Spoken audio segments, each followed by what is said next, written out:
మనుషులకు కష్టాలు కాకపోతే రాళ్ళకొస్తాయా అని మన పెద్దవాళ్ళు అన్నే అన్నారు. మనుషులం కదా, ఏదో ఒక సందర్భంలో కష్టాలు అనేవి వస్తూ ఉంటాయి.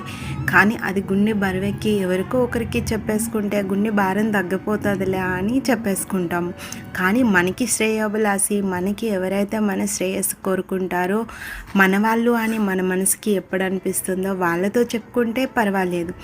ఎవరైనా ఒకరికి చెప్పేద్దాంలే అని చెప్పుకుంటే 4 గోడల మధ్యన ఉన్నది నలుగురిలోకి వెళ్తుంది. ఒకరి నుంచి ఒకరికి పాకుతూ ఉంటుంది. అలా ఎప్పుడూ చేసే కంటే మన మనసులో ఉన్న బాధని మనమే సర్ది చెప్పుకుంటూ గుండెల నిండా బరువెక్కే భారాన్ని కాసేపు దేవుడి దగ్గర కూర్చొని మన మనసులో ఉన్న బాధనంతా దేవుడితో చెప్పేసుకుంటే కాస్తంతా తేలిక పడుతుంది.